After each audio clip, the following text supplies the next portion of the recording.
Shalom Aleichem, Erev Tov, good evening. We are continuing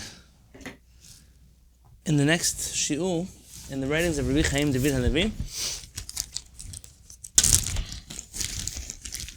We're currently discussing the issues of church and state.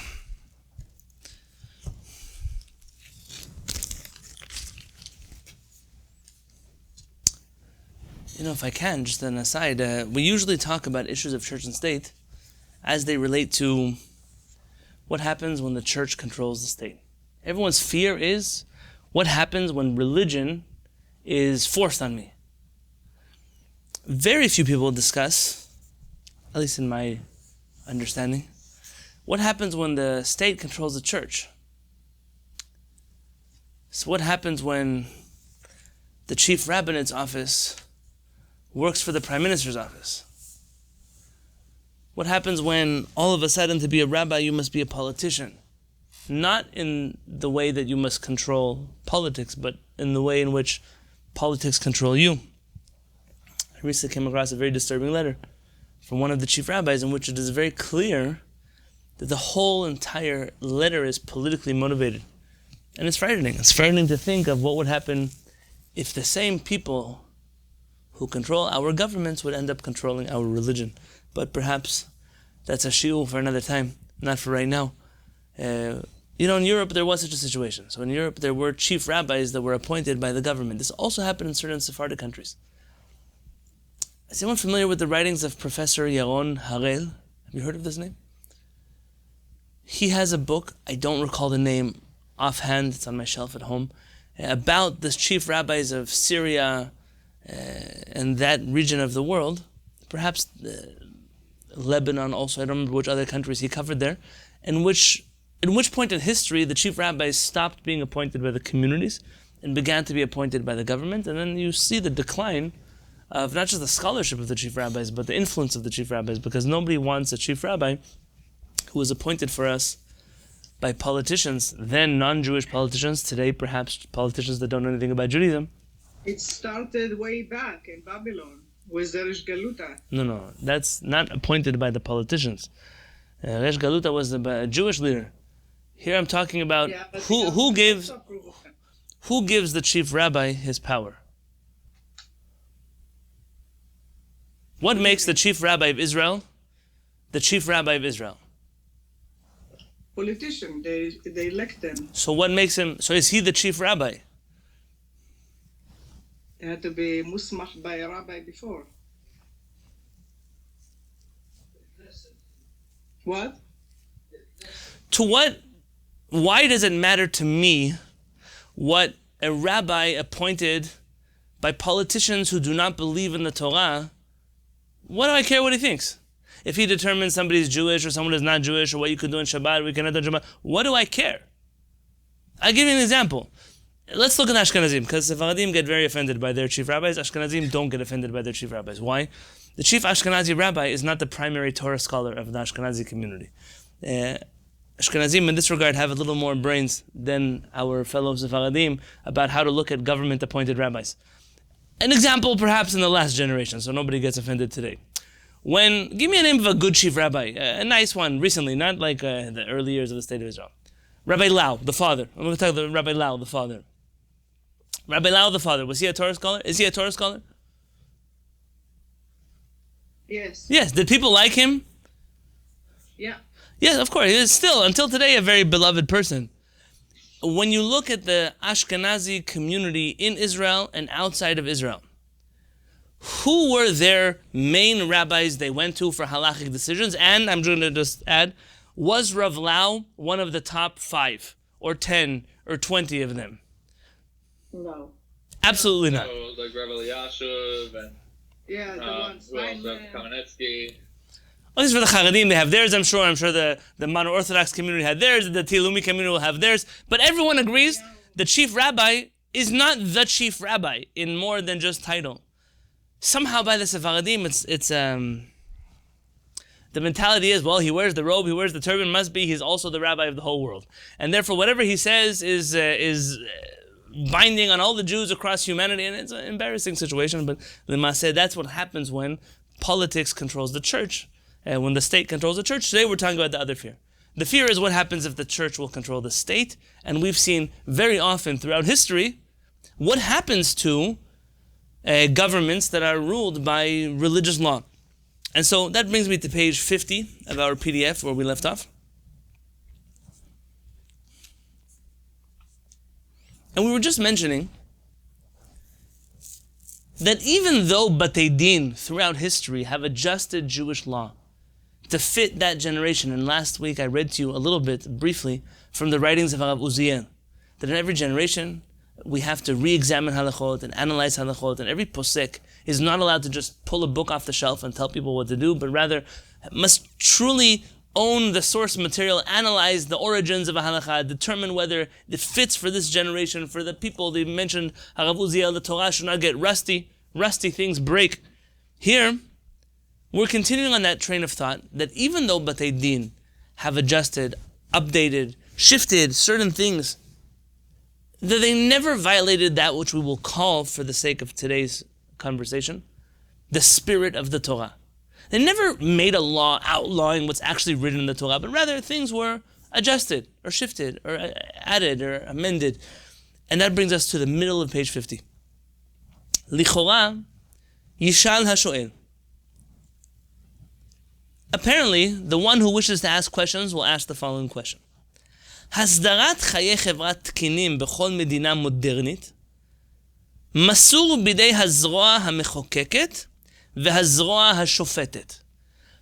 In modern countries, which have balanced governments, there are essentially two bodies of government that exist. The arm of chok and the arm of shiput. Someone help me with the English words. I know there's a judicial branch and a legislative branch. I think that's what we'll call them. Is that the way we use in English?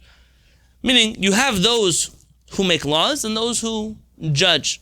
בתורה נמצאות שתי זרועות אלה באופן ברור ומוגדר. And you find in the Torah that you have both of these branches also.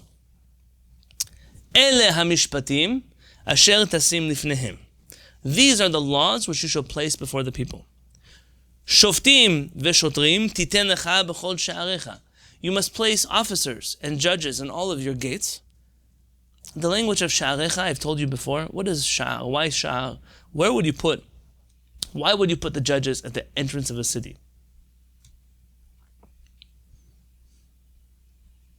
Because that's where they can be most accessible to the people. Okay, that's important. I'm going to jump on that a little more, and that's the most public part of the city. It's the most prominent part of the city. If you're familiar with the laws of Yibum and Chalitza, part of that requires us to go to the gates of the city, meaning the most prominent place there. Eshet Chayil.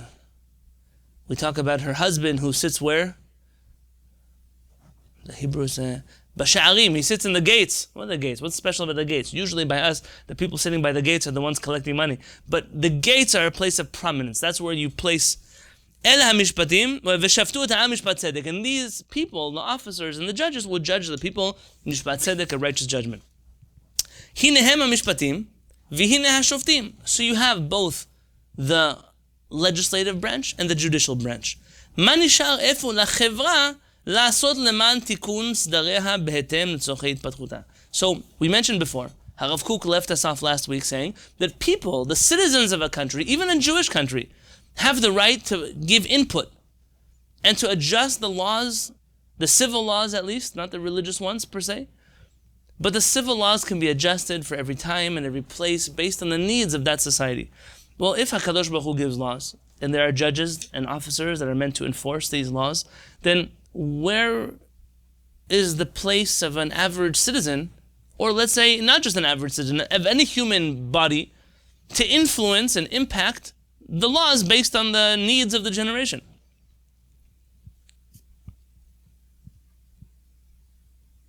Kol zeh lichora bilvad. This is all superficially true. Ki en zot haemet, and it's not true. V'shalosh sibot hadavar, and there are 3 points of Chaim David Halevy wishes to point out. 1. לא כל המקרים, אף השכיחים ביותר, ואף בעולם העתיק מצויים בתורה. Not all of the situations that could arise in a society Even in an ancient society, so for sure in a modern society, there are new things our Torah did not speak about. But even in ancient civilization, not everything that possibly could have come up is written inside of our Torah.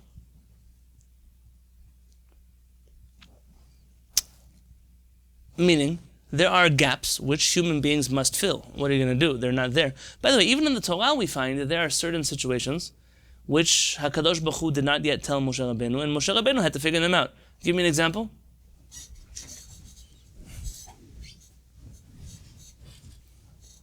The menorah. Okay, tell me about the menorah.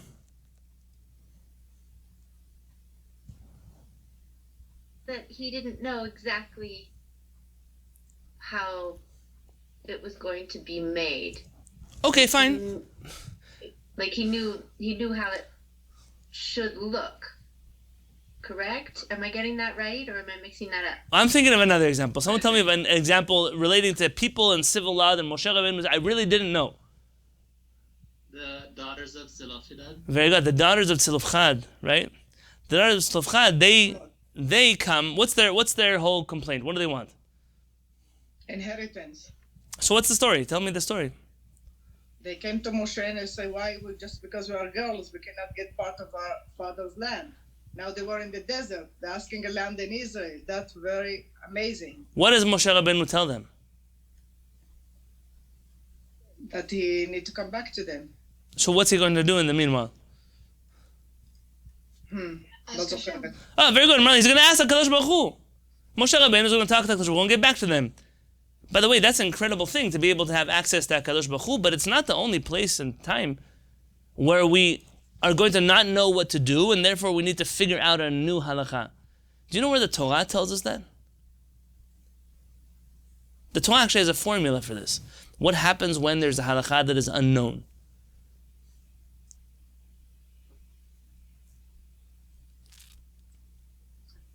There's also a Parshat. Isn't that the source that? Sorry. One of you share with me. B'chavod. כי פלא ממך דבר, בין דין לדין, בין דם לדם. If there's some law that is we call them in halakha dinim muflaim. They're laws that they're not decided, they're unknown, they're not clear. So what do? You go to the shofet, Levi, you go to the Yerushalayim, you ask them, and whatever they tell you, what do they say? Lo tasur min hadavar asher yorucha. You should not deviate from that which they tell you. Someone knows this. To the right or to the Yamin or small, right or left. Very good. Binyamin, what does the Talmud say about that? What is Yamin and small, right and left? I mean, if they tell you that your left is your right and your right is your left, you still listen to that. Even if they tell you that your right is your left is your right, you have to listen to them. By the way, this pasuk has been abused by the Jewish community in recent years, very recent years, because earlier than recent years, no Jew was stupid enough to ever use this pasuk in this way, that everything your rabbi tells you, doesn't matter if it's right, doesn't matter if it's wrong, doesn't matter if you understand it, you have to listen. This case of where we go to the Chachamim and we ask them a question, it's only if there's something that is not clear. There is no halakha in the matter. There's no precedent. There's nothing I can look at. There's no logic that I can apply. But if there is, then I'm not consulting anyways. You don't ask questions that are already answered. You only ask questions that are not answered already. And so it's not referring to every rabbi. It's not referring to your rabbi. It's referring to the Sanhedrin or a Bedin Hagadol that's sitting in Yerushalayim that is judging about cases that are new. For the most part, they're new. There's a formula. And those Chachamim didn't necessarily consult with the Kadosh Baruch Hu. It's not a Moshe Rabbeinu in every generation. But we have a method in which laws that we don't know, there are laws that are not yet decided, we have a way to decide them.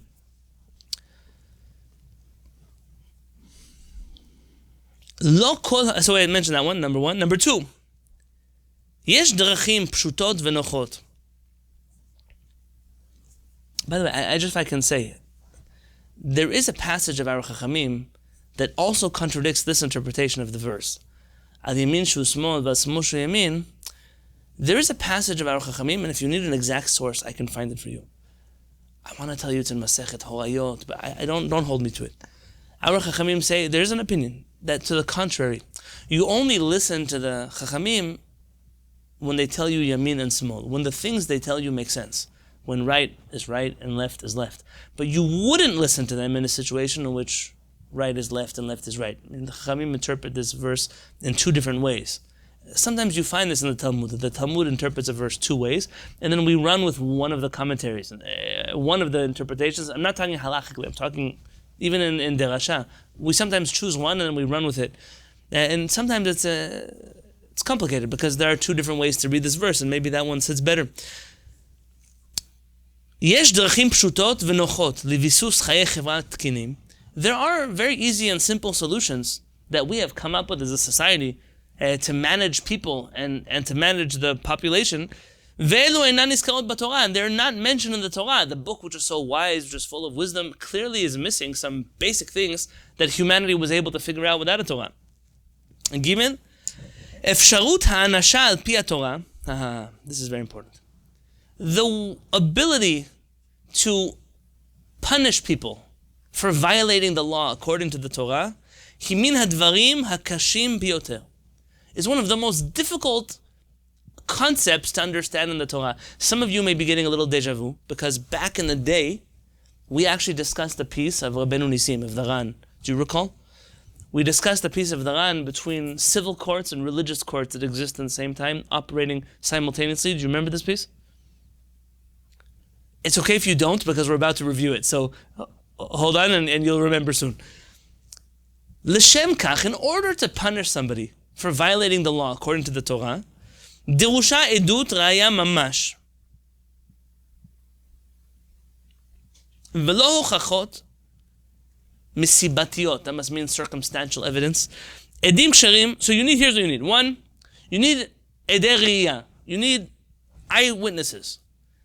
What are eyewitnesses? People that saw the crime being committed. Let's say, I don't want to use Hebrew names because I don't want anyone here to think I'm talking about them. I hope there's no one listening on YouTube that has any of these names. Is there a Bob in the room?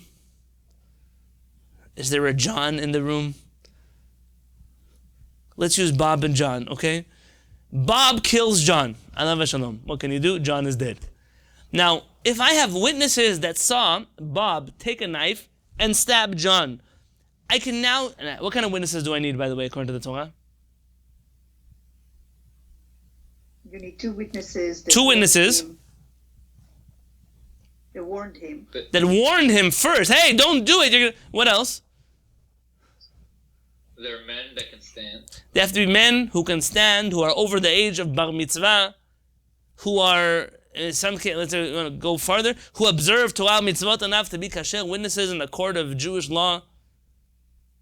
They have to be Jewish also, so not just men. So excludes women, it excludes non-Jews, it excludes all kinds of people. Now imagine the following circumstantial evidence. Let's say this Aron Kodesh behind me. There is no room behind it, but let's pretend it was a wall. Let's say you see Bob coming in here, chasing John. And you see John running away from Bob, saying, he's going to kill me, he's going to kill me. And then, right behind me, in the blind side spot, you hear him screaming, you hear blood-curdling shouts. Bob runs away with a bloody knife. And you look behind the Aron HaKodesh and you see, Lo Alenu, John is dead in a pool of blood. According to halakha, can we had two witnesses who are men over the age of bar mitzvah, all the things you asked for. We have them seeing this whole story. Can they come to court and testify against Bob? Well, they can. They can, but we're not going to do anything with their testimony. Meaning, they didn't see the crime take place. They just assumed. By the way, you have this in halakha. You want less bloody or less gory or less graphic. Is let's say, any couples here getting married soon? I could pick on Gittel. Gittel and Raviv are getting married soon. Bezrat Hashem, b'shah tova. So let's say we have two witnesses that are standing right here, and they're standing behind the wall. There's no dead body at this point in time behind the wall. This is just a clean wall, Baruch Hashem. And we see Raviv run in there with a ring. We hear him say, Harei at mikudeshet li b'tabad zo, and she comes out, Gittel comes out with a ring on her finger. Mikudeshet or no mikudeshet? No, she's not. By the way, hold on. Don't think this is such a crazy scenario, because who's getting married behind a wall? I'll give you a classic case. It happens to be that at the wedding, you're dealing with, I'll tell you, when I do Jewish weddings, I don't do non-Jewish weddings, but when I do Jewish weddings, there are two types of photographers, Jewish photographers and non-Jewish photographers. And I'll define what I mean. Not yet, you have hopes that I'll do the non-Jewish photographers, they're very respectful. Very respectful.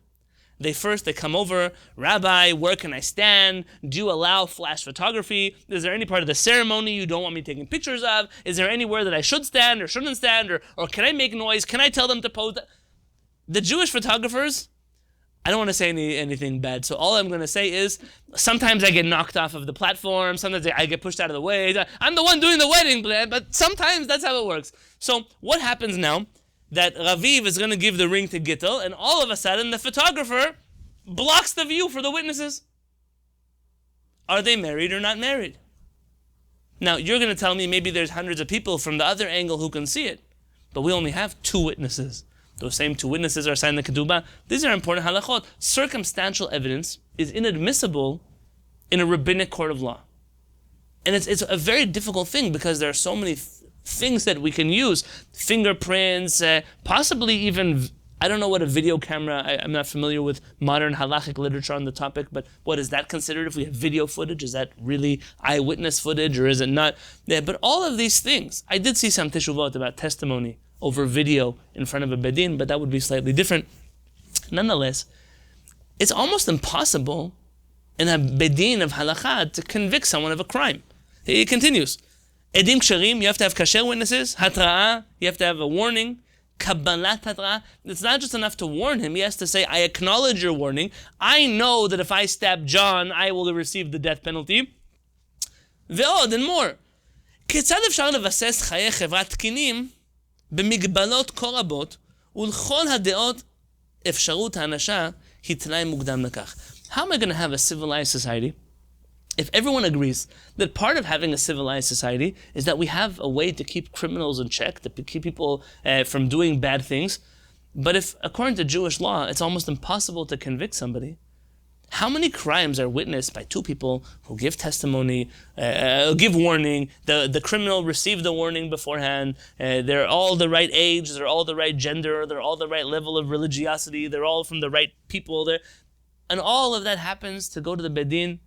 It almost feels impossible to ever really carry out any type of sentence on a person according to halakha. In general, you should know, this is a really difficult thing.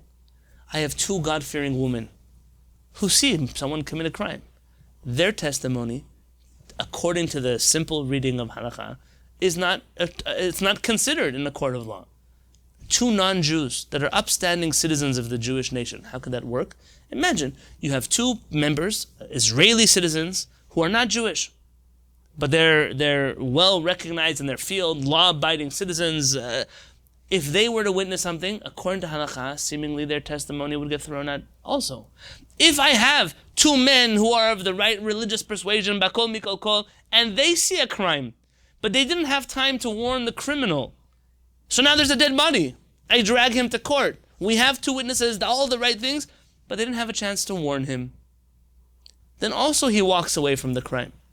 Does it make sense to anybody that the just Torah, the Mishpat Tzedek, the Torah Emet Natana, all the beautiful things we have in the Torah, all of that gets thrown away because we're missing technical details? What do you think the murderers are going to do in the Jewish people? All the thieves, all the robbers, all the criminals, everyone is having a field day. Because as long as you do it at night, or you do it in darkness, or you do it in hiding, or you do it in front of people that are A, B, C, D, E, then you can get away literally with murder. How do you ever have a functional society like that? Did I see someone raise their hand? Don't you bring all the evidence then to a secular court where they can make a reasonable judgment? Okay, Marlene, you have a problem is that you remember the other class. But when I asked before, if I asked before anybody remembers the class, nobody nodded their head. So you remember, but we're going to have to remind everybody else. Somebody else had a question. All right. Marlene, it's a good problem. I'm giving you a compliment. Who else? As you were talking, it was just making me think of, if you're personally assaulted, you're your own witness, and there's DNA evidence. Like, All of that. There's none of it matters. None of it matters because nobody else saw it. All of that would get tossed out. All of it would get tossed out in a Bedin Hagadol, in a Jewish court of law. Rabbi? Yes. I've thought about this before, and my only conclusion that I've been comfortable with is the fact that this is only applicable, like you said, when we have a Beit Din HaGadol, and Bezrat Hashem, when we do have a Beit Din HaGadol, they would have a different set of legislation to utilize. Oh, wait. They didn't want to fall back on. Yitzchak, this is what you're saying is where we're going to end up.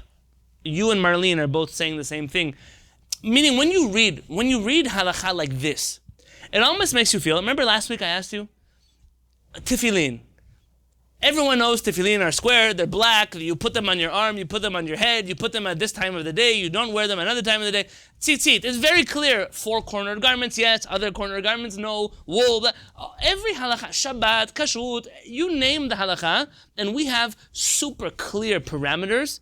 How we keep those halachot, how we observe them, how we practice, there's no. I'm aware that today everything is confused again. So I'm aware that, well, what kind of tefillin, how many pairs of tefillin? I'm aware that tzitzit will do this kind of tzitzit, that kind of tzitzit. Shabbat, is it the Shabbat? I know that's what a halakha looks like today. I'm not, you know that I'm not from that Ben Midrash. So the fact that today it went back to being tohu vavohu v'choshech al penei tehom, the world was, before it was created, it was chaos and darkness was everywhere. That's kind of where we're at today in the realm of halakha. But in real rabbinic law, there's a lot of clarity. All of a sudden comes the areas of civil law, and it's like the Torah is leaving huge gaps in what it's not talking about, or what it's not able to control, or what it's not willing to prosecute. And some people can say, well, see, that's a deficient book from a long time ago of primitive people that were walking through a desert. Yes, that may be a way that some people will look at the Torah. Chas v'shalom, that in our Bet Midrash we will look at the Torah like that. Rather, Rabbi Chaim David Halevy is going to explain to us. This is the whole point. The Torah is making it glaringly obvious that so much of what is required to govern a society is dependent on the society. It's dependent on what generation you're in. It's dependent on so many factors that only the Batei Din of that generation can actually make detailed rules for that generation. If the Torah were to legislate all of the areas of civil life according to the parameters of 2,000 years ago, more, 3,000 years ago, then you would be living in a world in which the Torah is entirely irrelevant to the ways of life that we are living in right now. And therefore the Torah left room, exactly that, room for human input into the way that we govern ourselves. Now, I know that last time I taught a shiur on this topic, not from inside of this Bet Midrash, but from outside, I got a lot of hate of how could you say that? The Torah is perfect.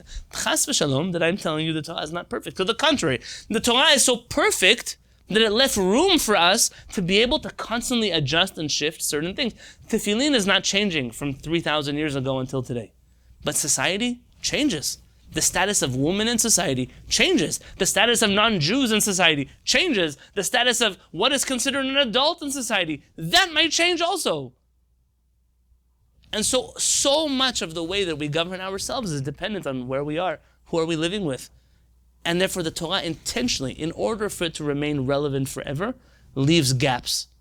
And I know this is not the way that most people study Torah, but unfortunately the answers on the other side are, they can't possibly be the truth. It can't be the Torah allows for all the criminals in the world to walk free, and it can't be the Torah will ignore actual evidence that exists that we know. By the way, I'm sure that those of you who are involved in the field of law know that eyewitness testimony is considered today some of the least valuable testimony that we have. You know, are you familiar with what I'm talking about? Eyewitness testimony has put many a innocent person in prison. It's really hard to remember details. I was once attacked. To remember the face and the clothing and the hair color. You know how you have to have literally a camera in your brain to remember. So much of what you see is an interpretation of what you experience, not so much a flash photo. It's really nice to be able to rewind your video camera and see something, but it's not the same. It's not the same when you're in there in person. You don't remember all the things you should remember. Sometimes you remember things incorrectly. That person looks familiar to me. And then all of a sudden we're putting people away. Yeah, there was a time in history where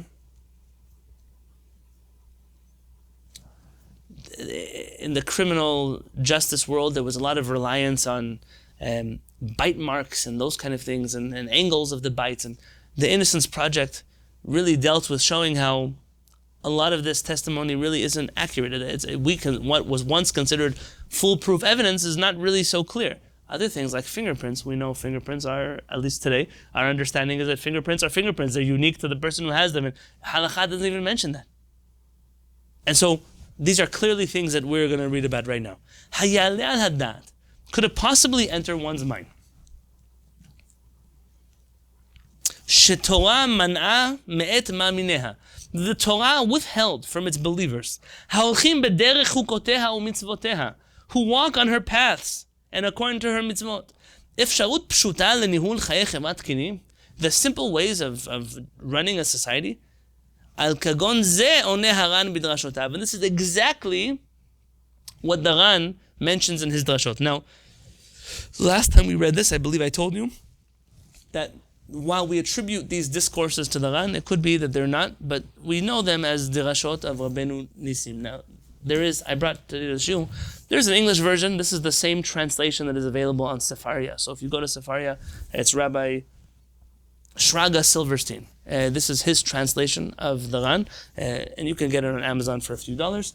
Art Scroll recently, you rarely see me making a pitch for an Art Scroll book, but Art Scroll recently put out a 2-volume set of Dirashot Haran. Also, I haven't actually ever used it before, but it's here in my library. So if you would be interested in studying more of these sources in depth, today they are accessible to the English public, something which wasn't the case not so long ago.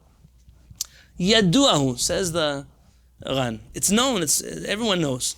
Ki hamin ha'enoshi tzarich leshofet. That the human beings need judges. We read this together a few months ago. You can look back in the Mishpat Tzedek classes. We read the whole Ran. Here we're just going to read a little bit of review. She'im lo ken, because if there were no laws and there was no order, ish et re'u chayim b'no, that human beings would devour each other alive. That's why our Chachamim tell us that you should always pray l'shloma shel malchut. You should always pray for the peace of the government. Even if the government isn't great, but the fact that there is a government means there is some semblance of order in the world. V'kol umah tzricha lezeh, and every nation on earth needs this. V'Yisrael tzrichim zeh kemo kol ha'umot, and Jews need law and order like any other nation in the world needs law and order. Umilvad zeh, and aside from this, I'm just going to say here, once upon a time, there was a lawyer in San Diego, a good person, a very good person, who tried to get a number of rabbis here to sign a letter saying that if there would ever be sexual predators inside of a community, that the rabbis would agree that it would be policy of the community to report them to the police. You shouldn't need a letter, by the way, that people sign on to say that. Like, it should be obvious that people would do such a thing, but it's not so obvious. And the pilpulim that are used to justify abuse in the Jewish community are horrible. It's not the topic of the shiur. When he went around, it came down to there was one rabbi of a very large synagogue here who was willing to sign it, and myself. He couldn't get any other rabbis to sign this letter. And he came to talk to me about it because likely that rabbi, if my name would be on it and his name would be on it, probably the other rabbi wouldn't sign if just me was there. So I told him, listen, in my community, it's only us here. I will obviously do this. You don't need me to sign a paper. But you probably have a lot more chances of that ever coming up in a big community. You should get him to sign it. But why was that important to me? Because when the conversations were happening of, no, we should deal with things internally inside of the Jewish community, Jews somehow think that we have our own system of law and order when clearly we don't have a system of law and order in place. It could be that if we did have a system of law and order, that we would have, but we don't. Mamash, we don't.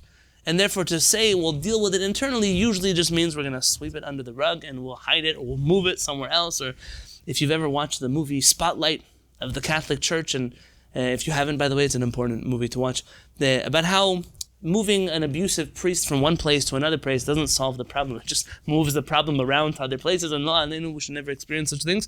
But you need... That's usually the case. And the Haredi community, it happens all the time. I would love to say... I would love to say it was just the Haredi community. I would love to, if... I know, but at least the other one can go to the real court. If they want to go to the court, they want to go to the Beit Din. We're dealing with the Bedins. The Batei Din don't even know if the tomatoes that come in a can are kosher. How are they going to deal with a sexual predator or a serial rapist? It's not even... How are such... So, I'm holding my tongue. So, every nation needs law and order. ומלבד זה, and aside from that, צריכים להעמיד חוקי התורה על תילם, אם היות שאין באותה עבירה הפסד יישוב מדיני כלל. The Jews have another reason for a government, and that is it's not just to keep society in order, but we have a religious life that we are required to observe and upkeep. And religious law doesn't necessarily mean we are a better or more ethical society, simply that we are a society that has the divine residing with us, and we need a court system for that too. והשם יתברך ציווה שיתמנו שופטים לשפוט את המשפט הצודק האמיתי. And therefore HaKadosh Baruch Hu made Batei Din, listen carefully, with a very limited power.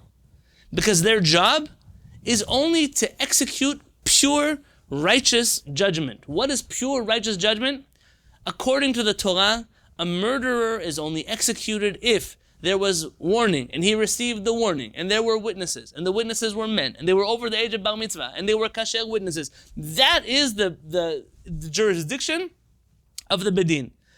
Ve'en yecholtam, he says in modern Hebrew, samchutam, and their authority, over biyoter mizeh, does not pass those borders. The Bedin has no authority beyond that which the Torah gave them. Umipnei sha'asidur hamedini lo yushlam, I think that's how you would say, beze levado, hishlim ha'el tikuno b'mitzvat minui hamelech. And because it is obvious to anybody that that's not enough to keep society in order, HaKadosh Baruch Hu gave the king, read government, the power to fill in the gaps that the Torah and the judges of the Torah are unable to rule over. Unva'er, and we'll explain.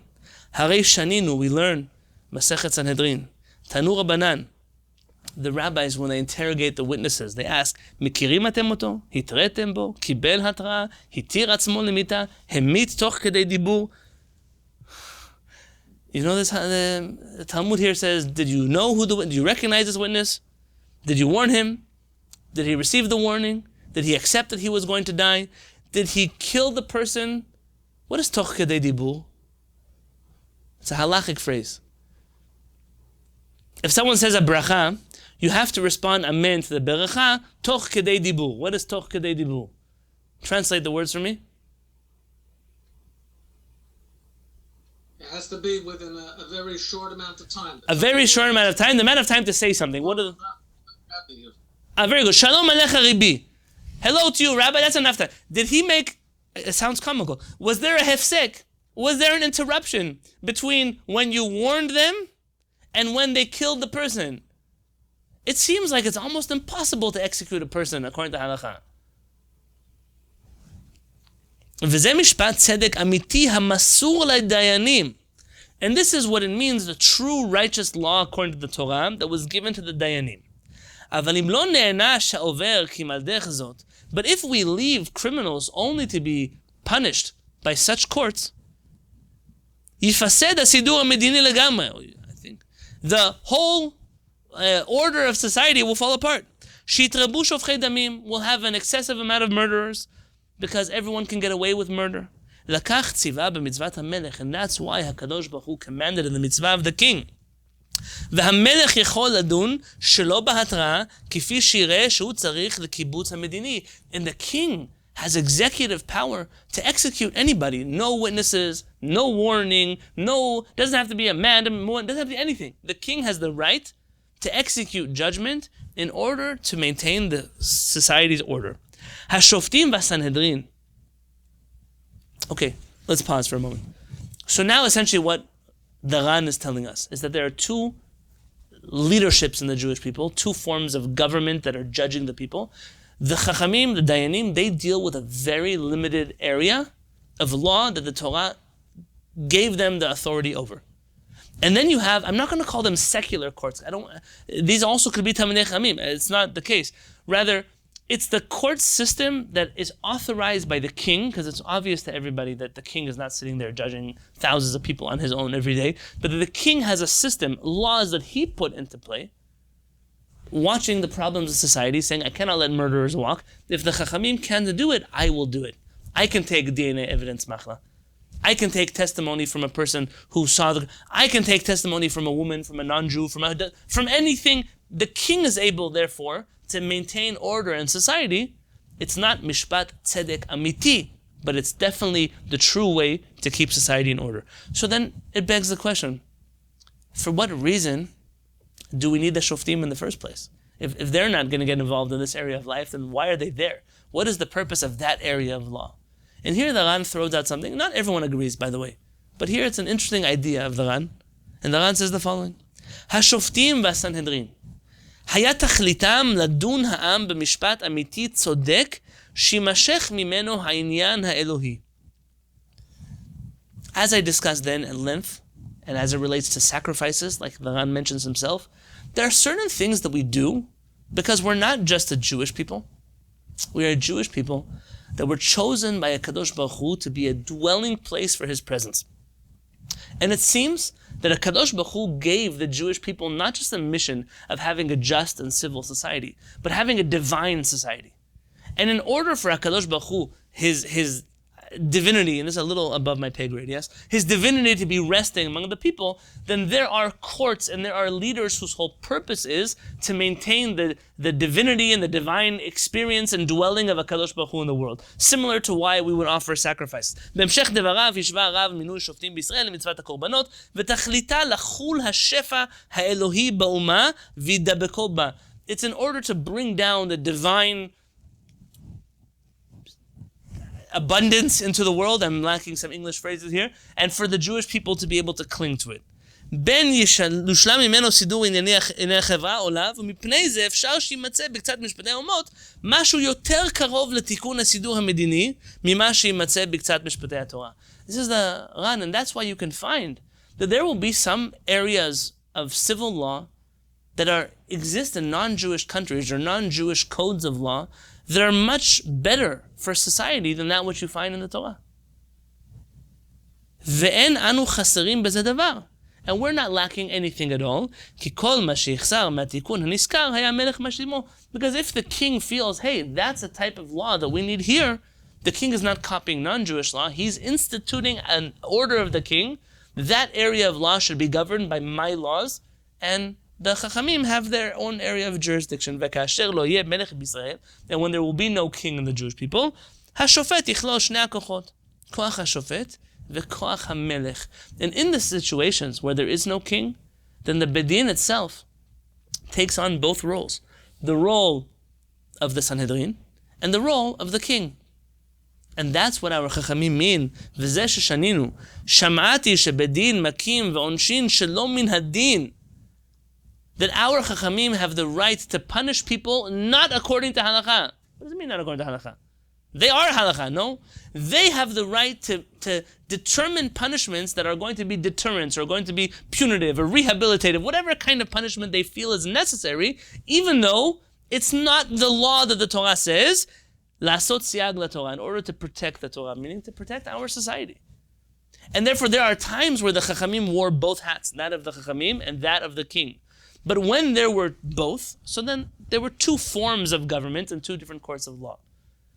And we're going to analyze soon, if we get to it today, and if not, at the beginning of next week's shiur, certain places where we find in the Rambam and Shulchan Aruch where the Chachamim are able to do all kinds of things that are seemingly not in accordance with halakha, but they were given that right because they have a job of also maintaining order in society.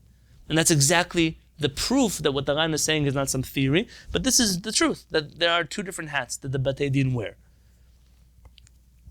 יש להבהיר פרט חשוב ביותר. We must clarify just one single point. I told it to you in passing. Let's read it together.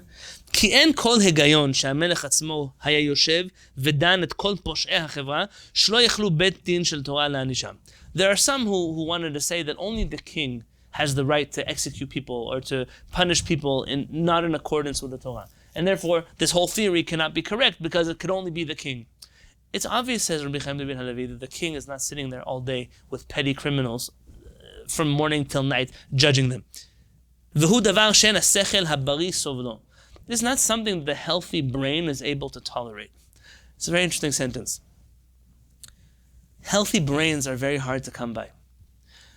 And especially, you probably see problems in the world at large and things that yesterday were so obvious and clear, and today nobody has any clarity anymore. What is anything? But in the realm of... Is that mean common sense, or what's that healthy brains? Yeah, I'm going to say more than... one, common sense is not so common. But Sechel Bari is... Rabbi Abe Faur put out a video today, I don't know if any of you saw it, about Pilpul, the method of Pilpul, and how some Chachamim have interpreted sunset is not really sunset is when stars come out, and da-da-da-da. Today you deal with people that in the realm of halakha, I always tell people here in the Kehillat, sometimes I go to a Shabbat table and I hear a Dvar Torah, and the Dvar Torah, it's really cute. I mean, Torah, it's not. Dvar, it is. They're speaking, so it must be something. And they're sharing all kinds of ideas, is a golden calf, but gold in Gematria is really silver, and calf is really, if you put it upside down in front of a mirror, you take the first letter and the last letter, you multiply it by 3, and it comes out that it was a silver horse, and then you hold Darash, and you listen to people and you say, how does your brain have the capacity to tolerate things that are so twisted? It can't possibly be that that's the truth. How can it be that right now it's dark outside, and some people think that Shabbat didn't start yet? Because a great Chacham in France decided that now it's not sunset yet. How could it be? It doesn't matter what you think or don't think, what you can prove, or what your thumbs can twist, or a reading that you see, or a text that you compare. But at the end of the day, Rabbi Shalom Masas writes, for example, about sunset. I'm sure you know what I'm talking about Rabbeinu Tam's time after Shabbat. So some people, they think they're being strict, and then Friday night, I know rabbis, famous ones. If I wouldn't be saying Lashon Hara if I would say their name, because they advertise it about themselves. There was one famous rabbi in New York, about 40 years ago, that he used to drive on Friday after the sunset, because according to him it wasn't Shabbat yet, but he would ask everyone to avoid the Lower East Side, because the Lower East Side, Rabbi Moshe Feinstein lived there, and over there it was already Shabbat, so just drive around the Lower East Side. Now you're sitting here and you're saying, it's like that joke, Shabbat on the right, Shabbat on the left. How could it be that in the Lower East Side is Shabbat, but over there it's not Shabbat? The Sechel HaBari, the healthy mind, cannot tolerate such things. Rabbi Shalom Masas, when he heard that people were keeping Shabbat until after Rabbeinu Tam's time, he said, but it's a simple pasuk. Why do I need a Rabbeinu Tam? I have a Torah. V'ikra Elohim la'or yom, v'lachoshech kara layla. HaKadosh Baruch Hu calls light day, and darkness night. I rule halacha like HaKadosh Baruch Hu. When is it considered night? When it's dark outside. When is it considered day? When it's day outside. There are many halachot like this, that people, they got so confused. Nothing is clear. But it's so simple. Life is very simple. But only if you have a sechel bari, a healthy mind, you can think like that. What's the problem with a healthy mind?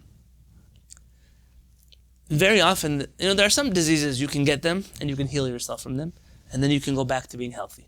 Yeah, it happens. These things happen. There are some diseases, though, and then once a person gets them, they're chronic. They stay forever. And as much as you try to control symptoms, you try to keep yourself in line so your statistics are working in your favor, whatever else it might be, but inevitably you're still carrying with you always that health condition.